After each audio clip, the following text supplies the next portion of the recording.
Creative Living, utilizing today's technology with the best of the past to bring you innovative ideas and up-to-date information for creative lifestyles in today's active world. With your host, Sheryl Borden.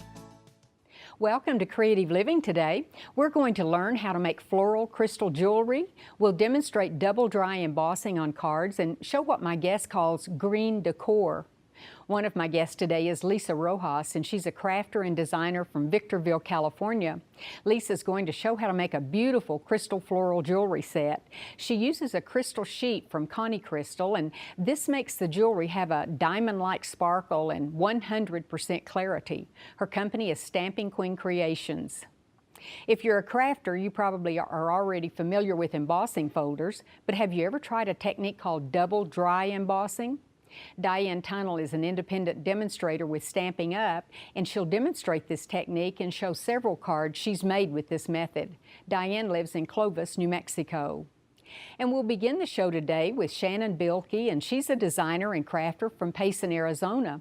Shannon will show how to take items around the house and incorporate them into new creations, or what she calls green decor. Her business is Shea & Company.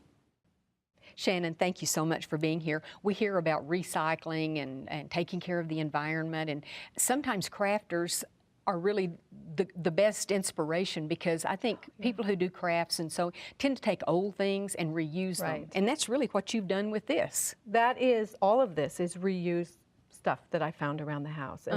And in a class I do for paper crafts, I insist that we use at least 80% of used items. Oh. And this is going to be a birdhouse. You saw one and you said, I could do that. I saw one somewhere and liked the design, so I went home and designed the way to do it to show people how to do it. Took an old cardboard box. Right. These are old cardboard boxes. Cut them any way you want. Cover them with paper mache. Paint a layer of paint and then seal it. You do a number of layers to give it gets a lot sturdier, and pretty soon you're not too sure if that's a cardboard box anymore. And the 20% of used items is the beautiful papers and things you can use, and the paints. That's new, could be new. And things like that. So, and then you build it. I build it in sections, complete each section. Don't glue the whole thing together until I am sure, because otherwise I'm going to probably want to do something on the inside after I've glued it down. And then you can't take it apart. Right. But at this point, and you do finish it's all finished, isn't it? And see, the inside of that will be finished, and most likely, because it has windows, I'll put some little birds or something like that in there. Cut a bird out of chipboard and paint it, kind of thing. So yes, and that's one of my things about making these. It has to be finished looking. Right. Because we have in this paper craft class, we've had people say, "Oh, that's the stuff that you did when you were in kindergarten and stuff," and I'm going, "Well, yeah, it's kind of is, but we can do it so it looks good too." That's right. Thank you. Professional is right. This is a clock, but it started out just as a cake board or one of those cardboard. An old piece of foam board. And yeah, I thought I wanted to do a clock. It was a housewarming gift for a friend. What am I going to do? She likes pears. So I went in and looked at my stuff. And this is just bits and pieces of stuff. I cut a ring hair, cut this out of it. This outer edge is wrapped with ribbon scraps. Oh, that's ribbon. I thought it was paper, but now I do. I feel the ribbons. It was inked first, because that's one of my finishing touches. I ink all the edges of things. And then I wrap the ribbons around just enough so that this would still fit in. This is a piece of paper on top of it. And then it's bits and pieces of things. Oh, and these are then put on top of it. Right. Scraps of paper, numbers. I had the numbers. The numbers are still a work in progress now, because I'm looking at this and thinking the numbers need to pop a little bit more. And this is actually going to have a clock. Right. You just go to your local store and get clockworks. So this will work. I mean, this is going to be a nice gift when you finish with it. Yes. Yeah. Okay. And you just get a clockwork somewhere. And you were saying, of course, here we can see the addition of the glitter. Right. But you were saying the numbers are lacking a little bit. I'm thinking the numbers need to pop a little bit more. So I was going to try, which I might some other time. I don't think you want glitter all over your studio. Because it is messy, This is one of those things that you'll end up with glitter all over your face, and everybody will think you're lovely. But with this kind, you put an adhesive on first and then sprinkle the glitter, kind of like we used to do in school with Elmer's glue. Right, but you can paint it on. I am detail-oriented, and I want to paint it on. I don't want a thick glue, so you paint it on. You can paint that on and then dump the glitter on. Or you can use some of this nice sticker glitter glue kind of stuff. And you can get these in all colors. Right, so. and you get these in all colors, but sometimes I will start with a clear just so that I can see if I really want that, because the colors show up different on your paints, and this is a paint that it's already brown, right, so you don't know for sure. So then I try a little bit of glitter on it to see if I'm going to like it. This is going to dry clear, and I'm giving it a little depth, because maybe that'll help pop the colors too. But then I'm going to see if I even like the glitter on it, because the worst comes to worst, I can scrape that off or cover it with something else. And go back to plan A. Right.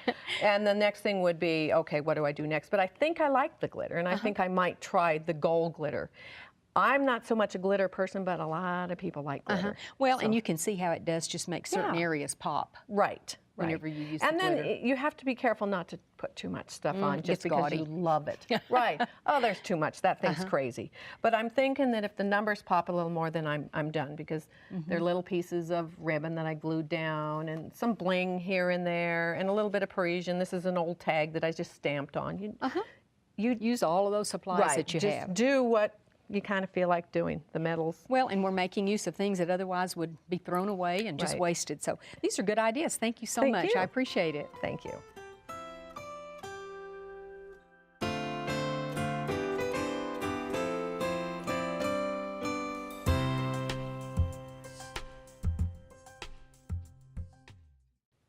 Diane, it's such a pleasure to have you here. I met you many months ago when you were doing a craft show, and I was so impressed with all the things that you had there. And since I love making cards and learning new things, I was so glad that you could come and be with us today. How did you get involved? I know you used to teach in the public schools.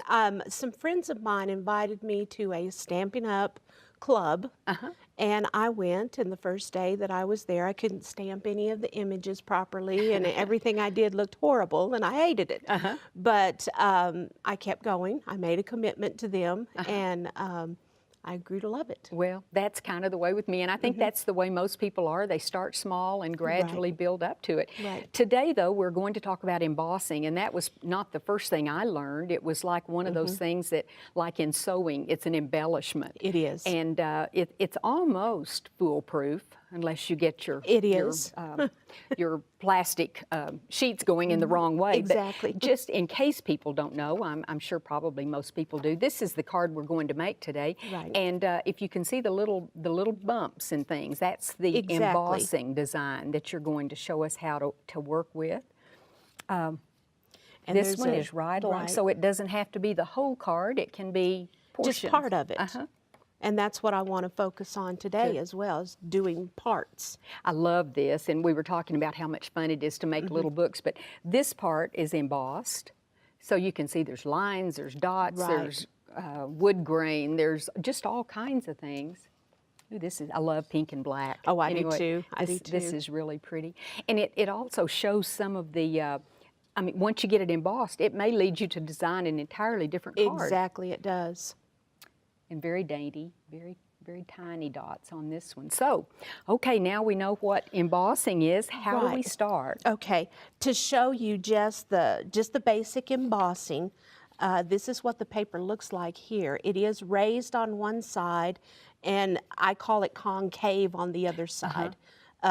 We use an embossing folder, and I use this machine, which is called the Big Shot. There's several machines that will do the embossing, but I do like to use this one. To do just a full sheet of embossing, we take the folder and place our cardstock inside the folder. And we do need to decide, and sometimes I've actually liked what you call side the other that goes side. in, yes. So you can vary do it either can't way, you? and when you put your cardstock in there, it doesn't really matter. When it comes out is when you want to decide which side I want to to use this side or that side. See? The machine, one of the reasons I like this, it has the platform which regulates the depth. There's two rollers in here that mash down on this platform, and that's what creates the pressure to indent the paper.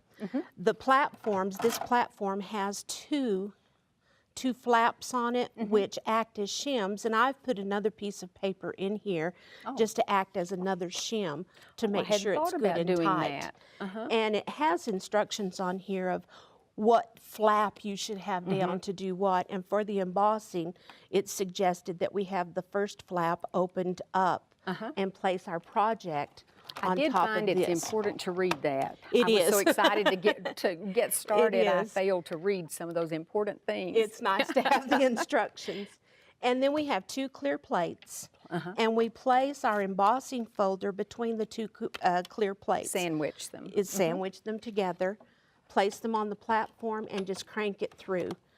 This acts like the old-fashioned washing machines our parents the had. ringers. The ringer washing machine. There's two rollers, and it mashes and puts the pressure on that sandwich. And when we open it up, we have our embossed cardstock. I've often wondered if a person could make embossing folders. I haven't ever found it, but these are usually so inexpensive, handy. and there's so many designs. They are. Now, one of the things that I wanted to do with this card, I had two embossing folders, one with the dots and one with the frame. And I thought it would be really pretty to have the frame in the dots. But I knew I couldn't have this to emboss the entire piece of paper. So what do we do? I've never tried what we do, I had to make a pattern. I had to make a template. And what I did, I took a piece of rather heavy chipboard. And I cut the oval, the approximate size of this frame. And now when I run this through my Big Shot, and I had to play with this just a little bit. Each Big Shot is calibrated just a little bit different. And now I'm going to replace this with one of those clear plates. I'm going to put this on there. So those plates basically are just to add depth, and then also to protect your platform and to protect the embossing folders so that there's no damage. I didn't know you could run anything else through them. Now I had to play with the depth on it just a little bit, and that's why I replaced. The first thing I did, I tried to make my regular sandwich with this in, but it just made it too thick. So I put my paper in the embossing folder. The one that's dotted all over. The one that's dotted all over. And I use this as my top plate, trying to get it set where I want that frame to be. To not do the emboss. Exactly. And then I put it through the folder, through the Big Shot. Now here you really have to hold that chipboard in place until it gets going, because it will slide around more so than the clear plate. I see. Well, that I've never thought about, that you could run anything else through there. That's amazing. And now when we open it up, because of that circle that I had, or that oval, it does not emboss in that oval. It's kind of hard to see because the dot, but because the dots. That is great. So you could do that with rectangles. You could do that with rectangles. Anything, Here I had a triangle that I did so that it embossed just on the triangle. You could cut out any shape that you like. And this isn't even as thick as the other one. No, no. I'm going home to try this afternoon. Just any type of cardboard. You want to make it thick enough, so that it does apply pressure. You don't want to have a piece of cardboard in there that will actually emboss when you put it through. So, well, let's go ahead and show how you finish this up. Okay, let me go ahead. We're going to emboss the frame. Now here it does matter. You want to fill inside the embossing folder so that you will have your pattern raised up on the same side. Match. Exactly. So I'm going to put that in here, line it up so that it's in that flat surface. And this time I'm going to use this because I don't want anything else embossed but that oval. And I found when I did this, I needed to put this in sideways so that my oval was going in long to have something to hold on top to. Of it except the oval. Exactly, until I got that to hold and crank through. And now I have, well, how I have my frame along with the dots on the paper. Well, I've already learned something. This is great. Now to complete the card, I have my card base and this paper. Sometimes. Yes, cardstock. I've cut my paper.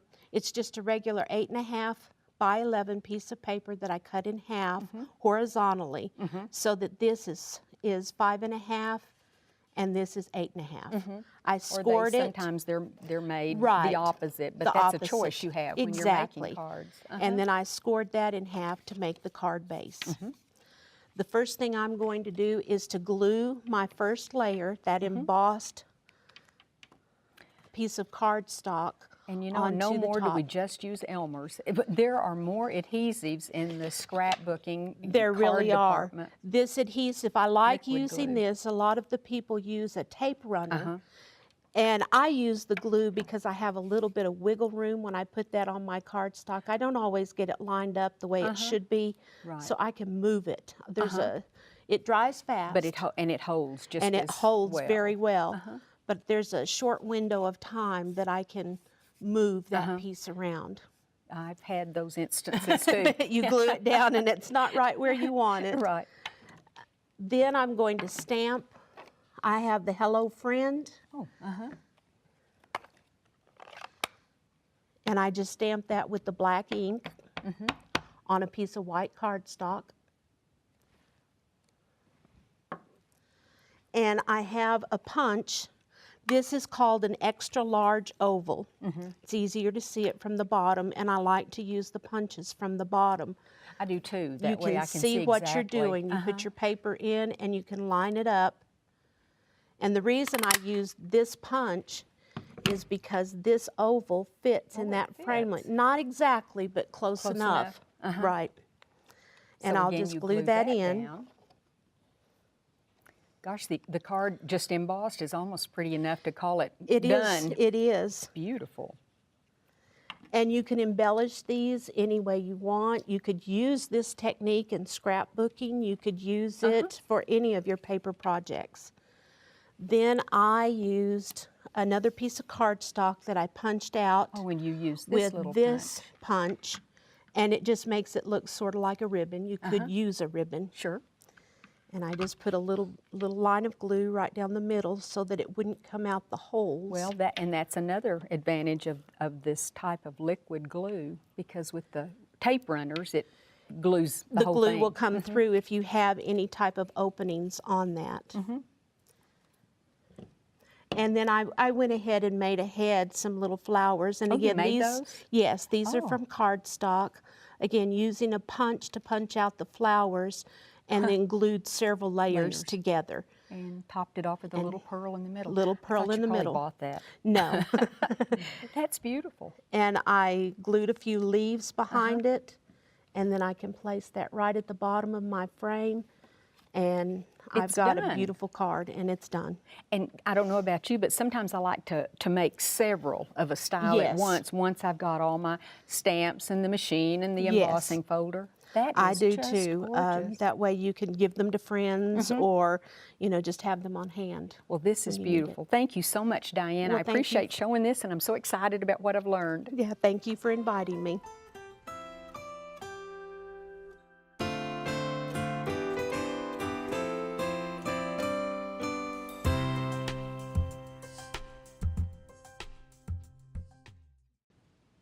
Lisa, thank you so much for being here today. And I was waiting to see all those rubber stamps that you're so known for, that you would stamp things since you're the stamping queen.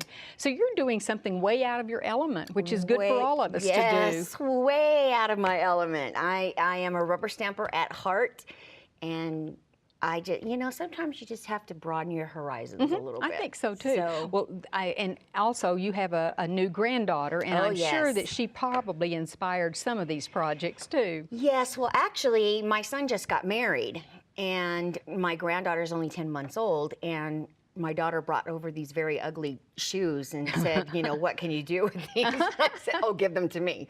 So I forgot to bring them, though. That's the bad part. But I see. But we might just show quickly some of the things that you're going to show. You can buy such inexpensive little children's shoes at Yes. places, and sometimes they need a little help. They need a little bling added to Little them, bling. you might say.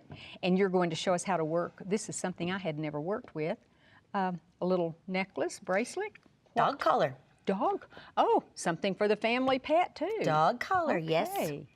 And this is what you're going to show us today, but Yes. you have one finished so that we can see how to work with this product. Yeah, some jewelry. Earrings, with crystals on them. And this is a matching necklace, so gosh, you can get really creative. And just a very, I assume, inexpensive little votive holder. Yes. Little clay, looks like a clay pot, but it's really glass. So where do we find this? In fabric stores? You can get them in the fabric stores. I think is where you can find them most of the time. They're made by Connie Crystal. They're the ones that have them. And they come in sheets like this. And you cut them up and then you just add them to wherever you want to put a little spice in your life. So the crystals don't break and when you're cutting this, they stay together. Everything stays together. So it's Wow. not a one at a time thing that you That's- have to worry about. I see. Yeah, no, they just, when you cut them, they stay exactly where they're supposed to. So Okay. I I'll got be this and looking at thought, this. boy, this would make some beautiful jewelry. Okay, so you that's cut what- this, and Yep. then what other types of? Yeah, I know you use a special glue for it when you're adhering things. Right. When I'm using this, I use the Dazzle Tack from Beacon Adhesives.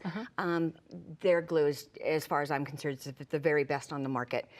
But you just take this, and you know, when you start out, the very first thing that you want to do is measure your wrist, because obviously everybody's wrists are different. So you measure your wrist, you know, which is what I did, And then allow and some then extra. allow a little extra for a closure, and then you just get started. This is the fun part where you get to decorate it. Exactly. So all I did after I cut it out was I just take my Dazzle Tack and I just start putting my flowers on. And you could either be really creative, I guess, and make some of your flowers, or what's even Yes. easier is if you go buy a little package and Yes. you can use some on one project and some on another. And you know, you need to let it dry. And then put a little tab on So you there can use for- that same kind of glue on lots of different products, Yes, from ribbon to flowers. Yes, it works great with jewelry type products. And then how does it stay closed? Do you use Then Velcro? or after you some- put this on, you have everything and then you let it dry. Then you just take your press and close Velcro where it's sticky back on both sides, and you just adhere it to the one I side see. like this, and then peel the other one off, and then you're just going to fold it over I see. like this.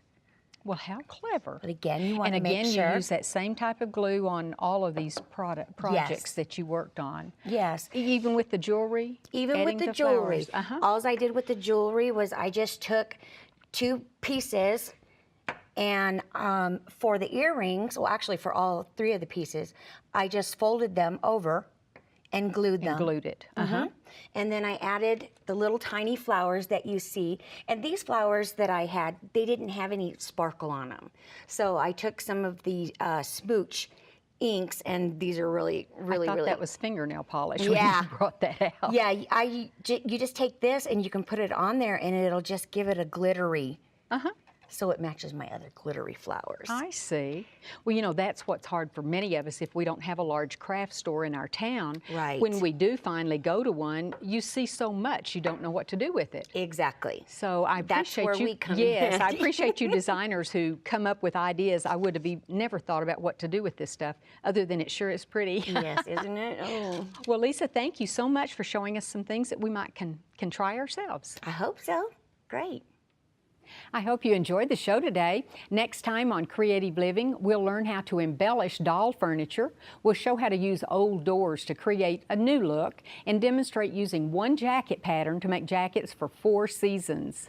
One of my next guests makes doll furniture, and she's going to show several ways to add embellishments to the furniture, including ribbon, buttons, appliques, yo-yos, and lots more. Another guest will show what to do with reclaimed doors from barns, porches, even outdoor sheds. He suggests recycling them and turning them into beautiful headboards, a room divider, or a coffee table. And finally, we'll meet a custom dressmaker, artist, and designer, and she'll talk about how to have a year's worth of jackets, all made from one great pattern. All of these topics will be featured on the next Creative Living show. If you ever have comments or suggestions or ideas for shows, you can email me at sheryl.borden@enmu.edu. I'd also like to ask you to become a fan of Creative Living on Facebook. Just go to facebook.com and in the search window type in Creative Living with Sheryl Borden. Thanks so much, and I hope you'll plan to join me next time for Creative Living. We're very pleased to offer a new booklet that accompanies this series of Creative Living. This booklet is titled the 6800 Series, and it features a wonderful collection of ideas and information. And it's available free of charge on our website. Posted as a PDF file, you can simply download the entire booklet or just the segments you're most interested in. For your copy of this new booklet, go to our website at KENW.org and then click on Creative Living. Scroll down to the booklet section and you can click on the booklet or on any of the other booklets we have available online. We'd also like to invite you to sign up for our free e-newsletter. Just go to KENW.org and click on the Sign Up Now button and input your email address. Thank you.